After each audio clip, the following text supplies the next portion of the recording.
The rain drummed against my windshield as I pulled up to the downtown hotel. 23 years of driving cab, then Uber, and I thought I'd seen everything. The passenger slid into my back seat without a word, just an address on the outskirts of town. In my rearview mirror, I caught glimpses of a middle-aged woman, her hands trembling as she clutched a worn leather purse. "Beautiful night for a drive," I offered, trying to break the silence that felt heavier than the storm outside. She didn't respond immediately, just stared out the window at the city lights bleeding past. When we stopped at a red light, she finally spoke, her voice barely above a whisper. "Some nights change everything, don't they?" I nodded, though something in her tone made my skin crawl. We'd been driving for maybe 10 minutes when she suddenly gripped the back of my seat. "Don't look back," she said sharply, her voice cutting through the rain's rhythm. "Whatever you do, don't look in that mirror." But human nature is a cruel thing, and my eyes betrayed me. What I saw in the rearview mirror made my blood freeze. It wasn't just her face I was looking at, it was a face I recognized, one that had haunted local news broadcasts for months. The missing person reports, the search parties, the grieving family pleading for answers. Sarah Chen, the accountant who disappeared without a trace 6 months ago.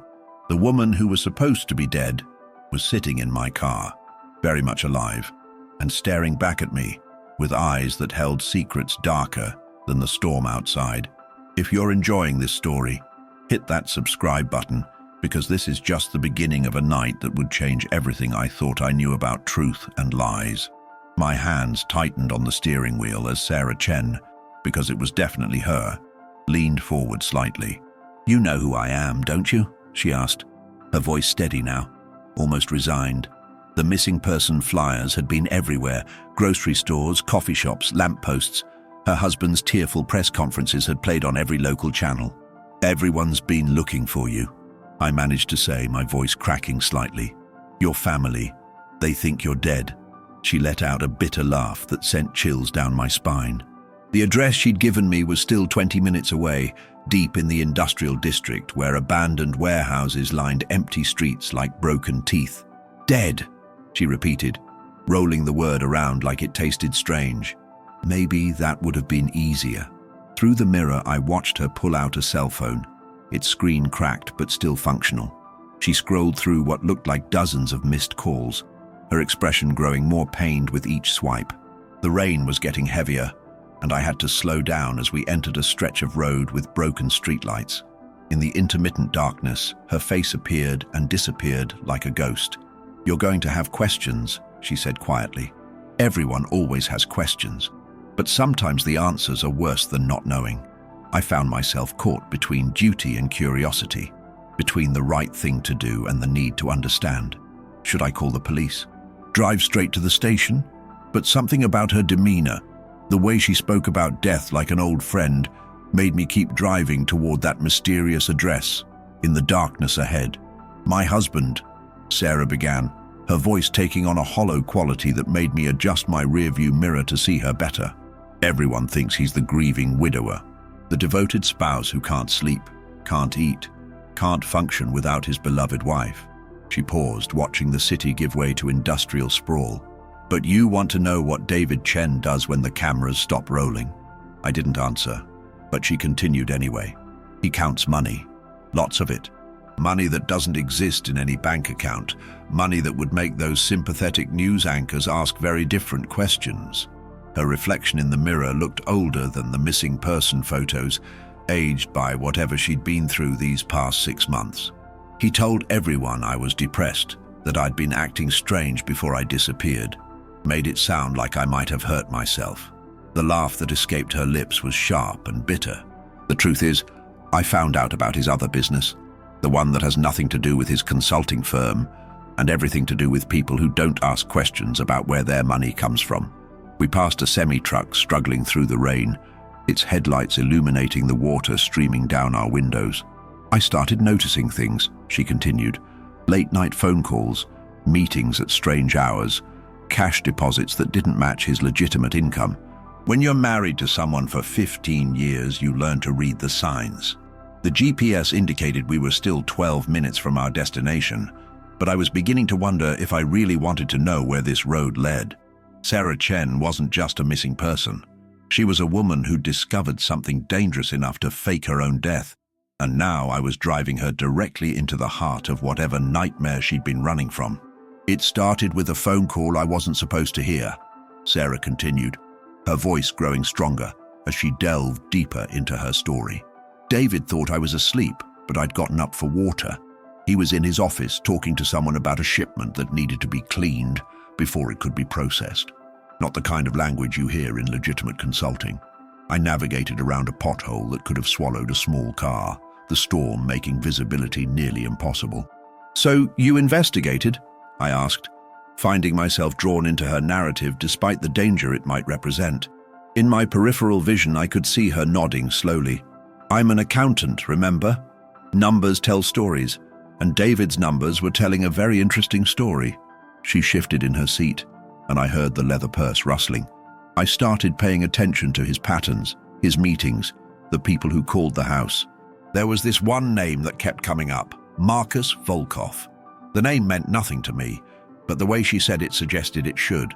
Russian businessman, officially in import-export.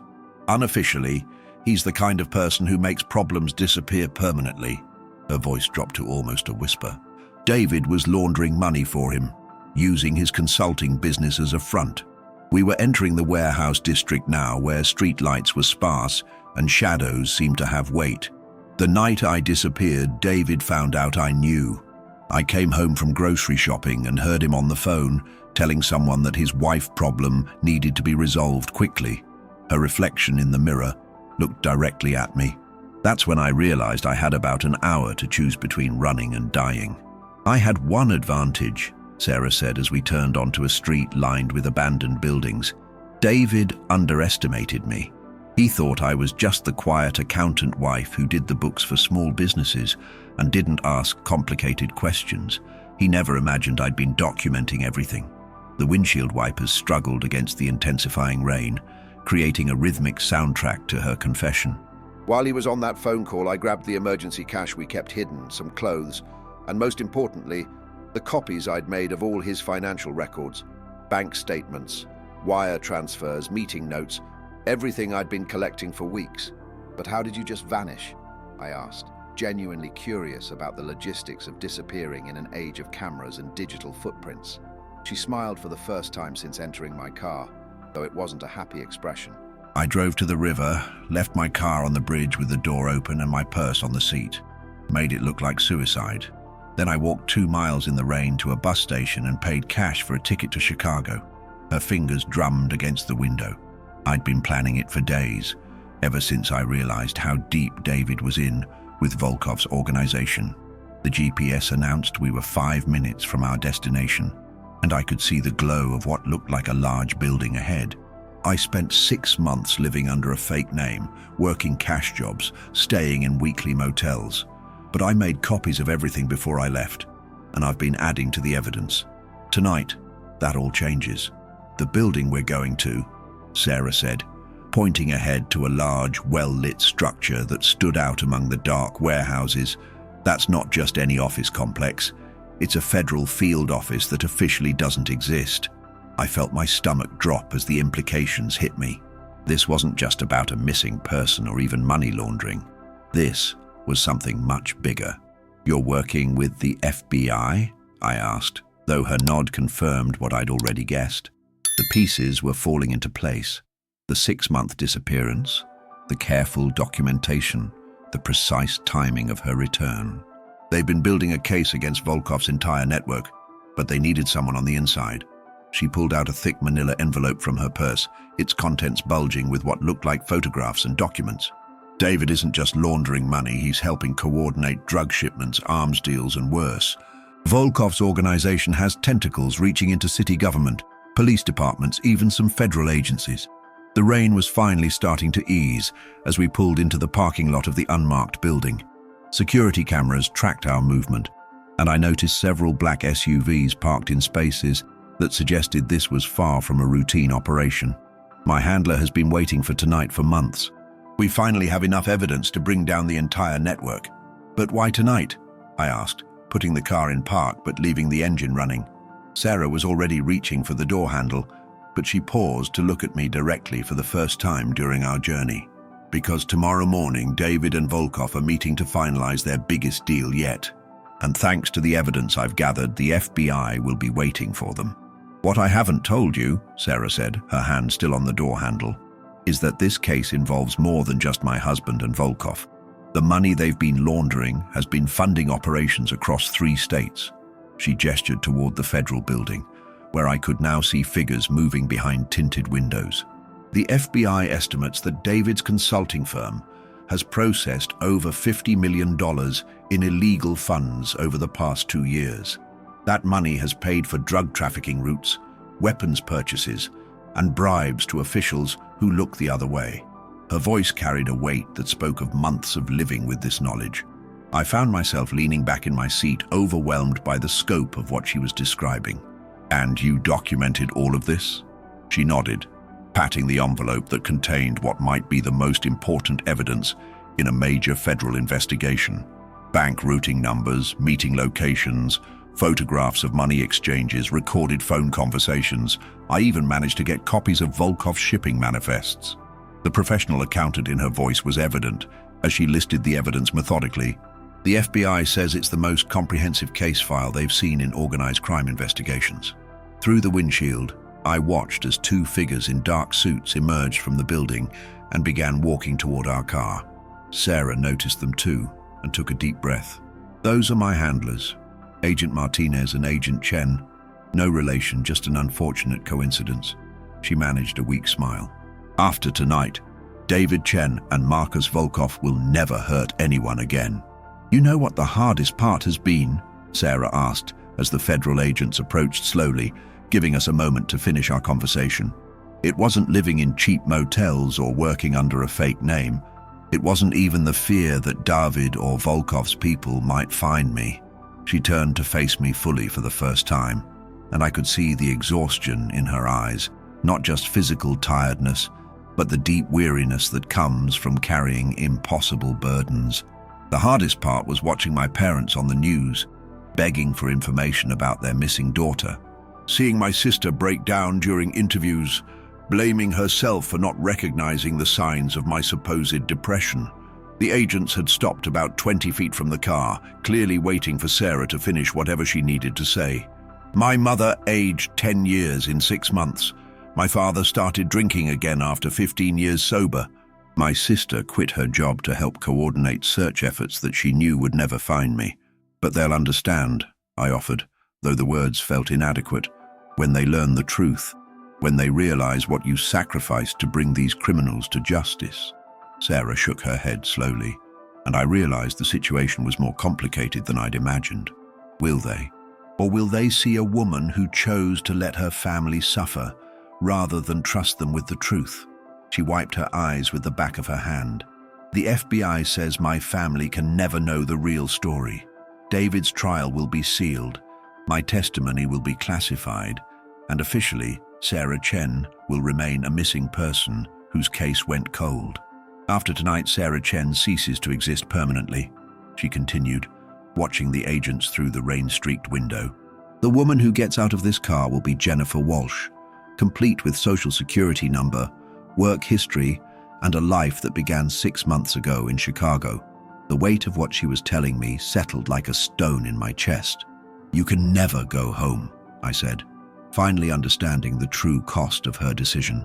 "Never see your family again. Never tell them you're alive and safe. The FBI offered me witness protection, but even that comes with conditions. Jennifer Walsh will live in Oregon, work as a bookkeeper for a small business, and never contact anyone from Sarah Chen's life." She laughed bitterly. "They said it's better this way, safer for everyone involved."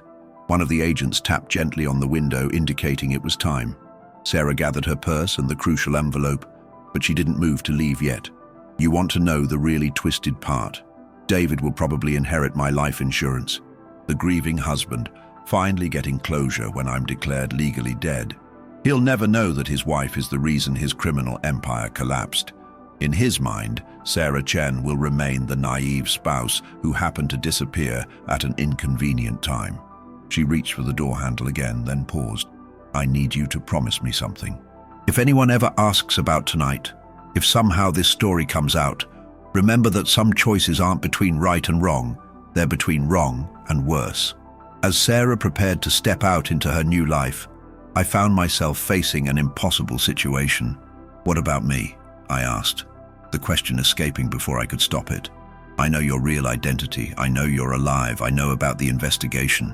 Agent Martinez approached the driver's side window and tapped politely. I rolled it down, rain immediately spattering my face. "Mr. Rodriguez, I'm Agent Martinez. We need to have a brief conversation before you leave tonight." His tone was professional but carried an undertone that suggested this wasn't really a request. Sarah looked at me apologetically. "I'm sorry. I didn't plan for anyone to recognize me. I thought I could just disappear into Jennifer Walsh without complications." She stepped out of the car, immediately flanked by the two agents, but Agent Martinez remained at my window. "You're not in any trouble," he assured me, "but you've become an inadvertent witness to a classified federal operation. We need to discuss some ground rules." The rain was soaking through my shirt, but I barely noticed. My simple Friday night driving shift had somehow landed me in the middle of a federal investigation. Through the windshield, I watched Sarah, or Jennifer, walking toward the building, her figure growing smaller with each step. She didn't look back, and I realized that was probably intentional. Looking back meant acknowledging the life she was leaving behind forever, the family who would never know the truth, the woman she used to be. Agent Martinez slid into the passenger seat of my car, water dripping from his jacket onto my upholstery. 23 years driving cab and Uber, clean record, 3 kids, mortgage in Riverside," he said, reading from a tablet that had somehow acquired my entire life history in the span of minutes. "We ran your background while you were talking with Jennifer," he corrected himself. "You're exactly the kind of person we hope gets accidentally involved in operations like this. Stable, trustworthy, no criminal connections." His matter-of-fact tone somehow made the situation feel even more surreal. "What happens now?" I asked, watching through the building's windows as figures moved behind frosted glass. "Do I sign something? Get relocated? Disappear like she did?" Agent Martinez actually smiled at that, the first human expression I'd seen from him. "Nothing that dramatic. You sign a non-disclosure agreement, we give you a phone number to call if anyone ever asks you about tonight, and you go back to your life." He pulled out a thick document from his briefcase. "The NDA is comprehensive. You can't discuss what you've learned about Sarah Chen, Jennifer Walsh, the investigation, or this facility." I flipped through pages of legal language that essentially boiled down to keep your mouth shut or face federal prosecution. "And if I refuse to sign?" Agent Martinez's expression grew serious again. "Let's just say that's not really an option, Mr. Rodriguez. But honestly, signing this protects you as much as it protects the investigation." "You seem like a decent man," Agent Martinez continued as I signed page after page of the agreement. "That's going to make this harder for you than it would be for some people. Decent people struggle with keeping secrets, especially when those secrets involve other people's pain." He was right, and I could already feel the weight settling on my shoulders. Tomorrow I'd see Sarah Chen's missing person flyers and know she was alive and safe. I'd watch her husband on the news and know he was a criminal. I'd see her family's continued suffering and be powerless to ease it. "The investigation culminates tomorrow morning," Agent Martinez explained as I signed the final page. "David Chen and Marcus Volkov will be arrested simultaneously, along with 14 other members of their organization. It'll be big news, but Sarah's involvement will never be mentioned." Through the building's windows, I could see Sarah, Jennifer, sitting at a table with several people, documents spread between them. She was pointing at something, explaining, her professional demeanor intact despite everything she'd been through. "Will she be okay?" I asked, though I wasn't sure Agent Martinez would answer. "She's stronger than she looks. 6 months of living underground, gathering evidence, staying one step ahead of people who would kill her without hesitation. That takes a special kind of courage." He closed his briefcase and prepared to leave. "Jennifer Walsh will have a good life in Oregon. Different from what she planned, but good." I drove home through empty streets, the rain finally stopping as dawn approached. My house was quiet. Maria and the kids wouldn't be awake for another 2 hours. I sat in my kitchen with a cup of coffee, staring at the business card Agent Martinez had given me, trying to process everything that had happened. The morning news was already covering the arrests. Massive federal operation dismantles money laundering network. The headline read. David Chen's photo appeared on screen, the grieving husband now revealed as a criminal mastermind. The reporters mentioned his missing wife briefly, noting that the case remained unsolved. My phone buzzed with a text from my dispatcher. Great rating from last night's passenger. 5 stars, said you were professional and discreet. Keep it up. I stared at the message, wondering if Jennifer Walsh had somehow managed to rate the ride that changed both our lives forever. Over the following days, I found myself paying closer attention to missing person reports, wondering how many other Sarah Chens were out there, people who had chosen to disappear rather than face impossible situations. The world suddenly seemed full of hidden stories, secret lives, and difficult choices. Maria noticed my distraction. You've been quiet since Friday night, she said over breakfast. Bad passenger? I managed to smile and told her it was just a long shift. Nothing worth discussing. The first of what would be many lies necessitated by my new burden of knowledge. Weeks passed, and the David Chen case faded from the headlines. His trial was indeed sealed, as Agent Martinez had predicted. The news reported that he'd pleaded guilty to money laundering and racketeering charges, receiving a 20-year sentence. Volkov got life without parole. I found myself driving past the hotel where I'd picked up Sarah that rainy night, wondering if other passengers carried similar secrets. Every quiet rider, every nervous glance in the rearview mirror, every unusual destination made me wonder what stories I was unknowingly becoming part of.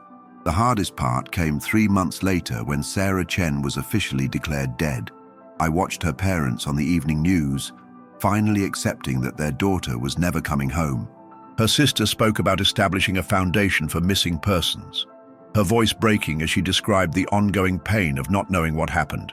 I wanted to call Agent Martinez to ask if there was any way to ease their suffering without compromising the investigation, but I knew the answer.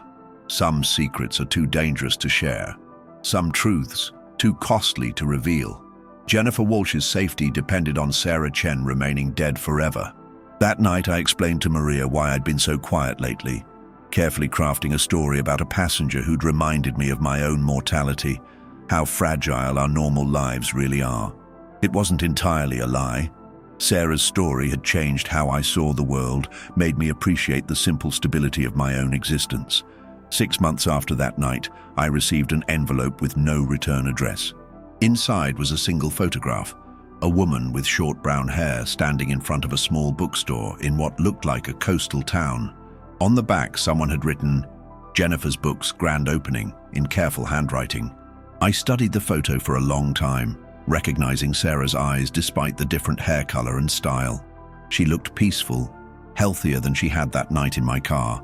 The bookstore appeared cozy and welcoming, exactly the kind of quiet life someone might choose after surviving what she'd been through. There was no note, no message, just the photo. I understood it was her way of letting me know she was okay, that Jennifer Walsh was building something positive from the ashes of Sarah Chen's life. It was a small kindness, an acknowledgement of the role I'd played in her story. I kept the photo in my wallet, a reminder that sometimes the most important journeys aren't measured in miles, but in the courage required to leave everything behind. Every time I looked at it, I thought about the choices we make when all our options are bad ones. That evening, I called the number Agent Martinez had given me and left a simple message. "Thank you for the update. I hope she finds peace." 2 days later, I received a text from an unknown number. Message received and appreciated. File closed. I never heard from any of them again. The Chen case had broader implications than I initially understood. Over the following year, I noticed changes in how missing person cases were covered in local media. There seemed to be more awareness that not everyone who disappears is a victim. Sometimes they're survivors making impossible choices. I started volunteering with a local organization that helped domestic violence victims, though I could never explain exactly why the cause had become important to me. Working with people who needed to disappear from dangerous situations gave me a different perspective on Sarah's decision. Many of the women I met through the organization faced similar dilemmas: stay and risk death, or leave and lose everything they'd built. Some had children they couldn't take, jobs they couldn't abandon, families who wouldn't understand. Sarah's choice suddenly seemed less unique and more representative of a hidden epidemic. During one training session, a counselor explained how abusers often use financial control to trap their victims. Sometimes, she said, the only way to survive is to become someone else entirely. I thought about Sarah documenting David's crimes, building her escape plan while living with a man who would have killed her. The work was emotionally difficult, but it felt like a way to honor what Sarah had done. She'd risked everything to stop criminals who were hurting people, and now I could help others who face similar impossible situations. It wasn't the same, but it was something. On the anniversary of that rainy night, I found myself driving the same route without really planning to. The federal building looked ordinary in daylight, just another office complex among the warehouses. I wondered if it was still being used for classified operations, or if it had returned to whatever mundane purpose it served as cover. The hotel where I'd picked up Sarah had been renovated, its facade brighter and more welcoming. I sat in the parking lot for a few minutes, remembering how nervous she'd been, how her hands had trembled as she clutched that leather purse full of evidence that would destroy her husband's criminal empire. My phone buzzed with a ride request from the same hotel. For a moment, my heart raced. Could it be another Sarah? Another person carrying dangerous secrets? But the passenger was a businessman heading to the airport, worried about missing his flight, carrying nothing more dangerous than quarterly reports. That evening, I told Maria about the anniversary, carefully explaining that it marked a year since I'd driven a passenger who'd made me think deeply about the choices people make when they're desperate. She listened thoughtfully, then said something that surprised me. "You've been different this past year," she observed. "Quieter, but also more compassionate.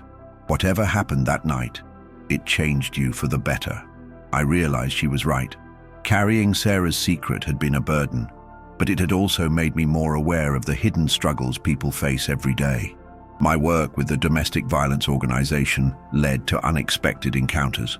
During one support group meeting, I met a woman whose husband had been involved in financial crimes. She'd discovered his illegal activities and faced the same impossible choice Sarah had confronted. The hardest part, she told the group, wasn't leaving him.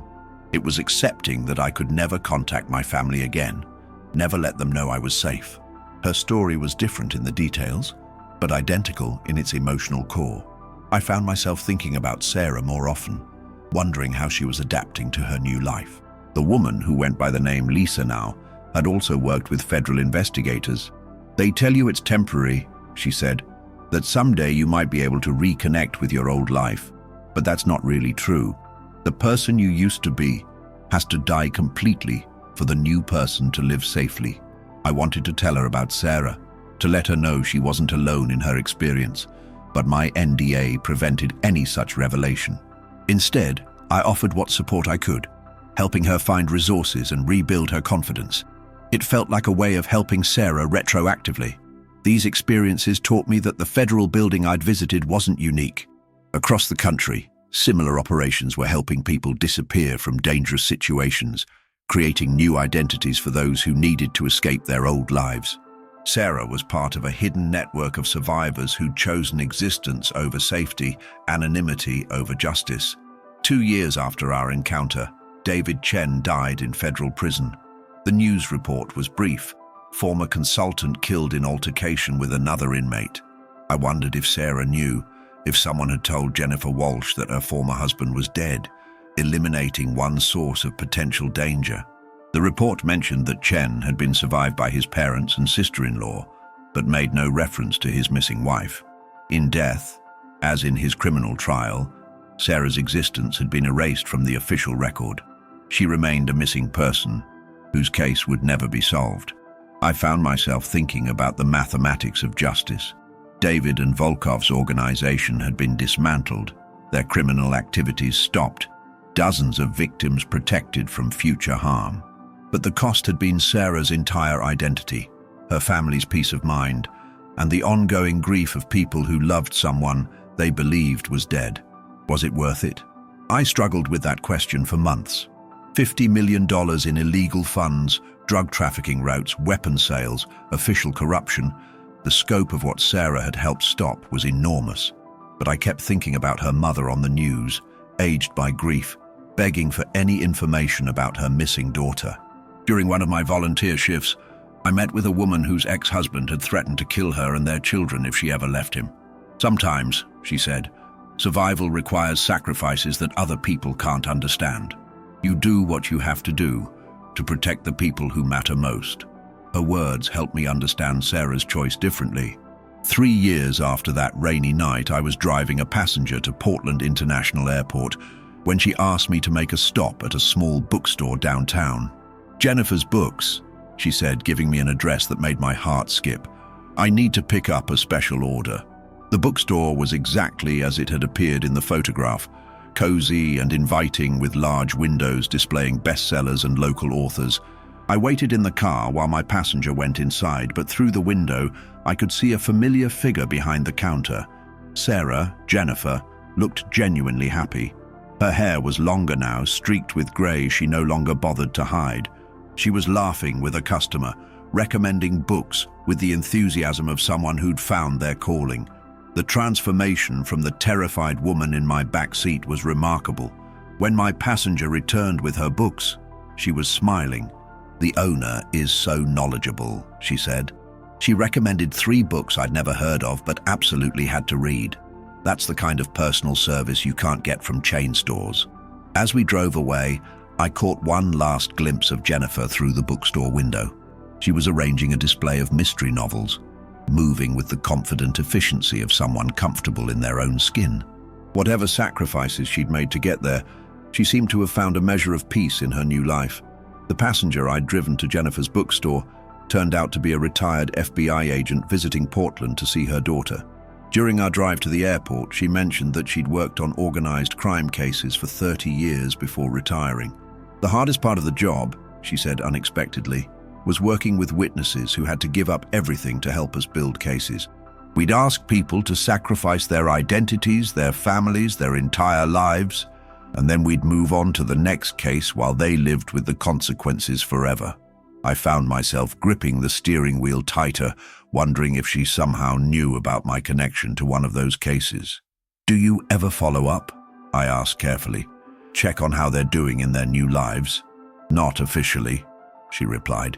"But sometimes, if I'm in an area where I know someone relocated, I might visit their business or see how they're adapting. It's not protocol, but it helps me sleep at night knowing that some of them found happiness after everything they went through." She was quiet for a moment, then added, "That bookstore owner, Jennifer, she's one of the success stories, built a good life, contributes to her community, found a way to be happy despite everything she lost. Not everyone manages that transition successfully." The retired agent's words stayed with me for weeks.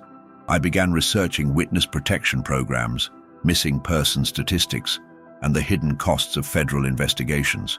The numbers were staggering. Thousands of people living under assumed identities, families destroyed by necessary secrets, entire communities affected by operations they'd never know about. I learned that Sarah's case wasn't unusual. Financial crimes investigations often required witnesses to disappear completely, especially when organized crime families were involved.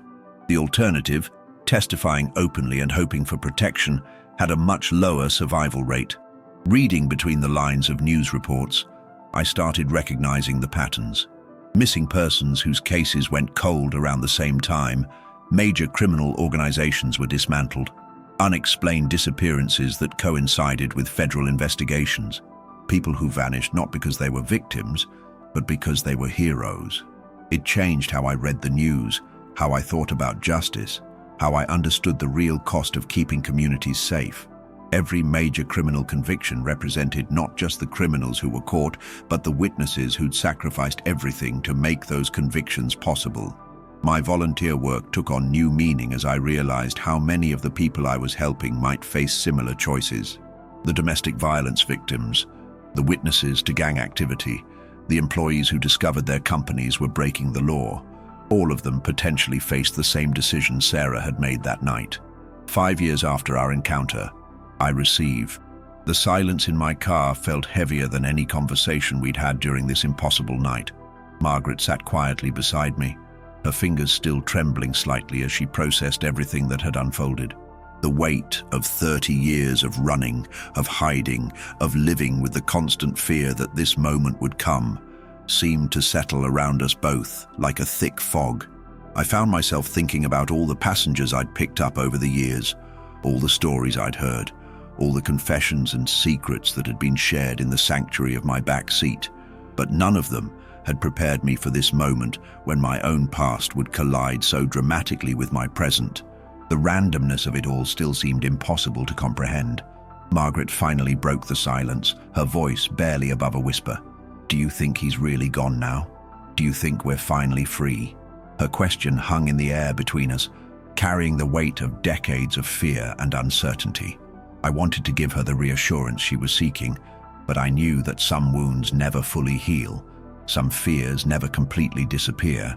"I think," I said carefully, choosing my words with the same precision I'd learned to use during those dangerous years, "that we've closed a chapter that should have been closed long ago. Whether that brings us peace or just a different kind of uncertainty, only time will tell." The truth was, I wasn't sure any of us ever truly escape our past completely. As I pulled up to Margaret's hotel, I realized that this night had changed something fundamental in both of us.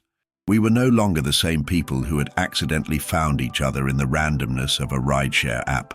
We had become something else entirely, bound together by shared secrets and mutual survival. Margaret gathered her purse and opened the car door, but she didn't immediately step out. Instead, she turned back to me with an expression I couldn't quite read. "You know," she said, her voice stronger now than it had been all night, "I've spent 30 years looking over my shoulder, jumping at shadows, afraid to form real connections with people because I never knew when I might have to disappear again." The hotel's soft lighting illuminated her face, and for the first time tonight, I could see something that looked like hope, replacing the fear that had been there since she'd first said those words that started this whole incredible journey. "Maybe it's time I learned how to live like a normal person again," she continued, a small smile playing at the corners of her mouth. I reached into my glove compartment and pulled out one of my business cards, something I rarely did with passengers. But Margaret wasn't just a passenger anymore, and we both knew it. "If you ever need someone who understands," I said, handing her the card, "someone who knows what it's like to carry secrets that feel too heavy to bear alone, you know how to reach me." She took the card and studied it for a moment before looking back up at me. "Thank you, David, for everything, for listening, for believing me, for helping me face something I never thought I'd have the courage to confront." Her words carried a weight of gratitude that went far beyond what had happened tonight. As she finally stepped out of the car and walked toward the hotel entrance, I sat there for a long moment, reflecting on how a simple ride request had turned into something that changed both our lives. Sometimes the most profound encounters happen when we least expect them, in the most ordinary circumstances. If this story moved you, if you've ever had your own unexpected encounter that changed everything, I'd love to hear about it in the comments below. And if you enjoyed this journey with Margaret and me, please subscribe for more stories from the road.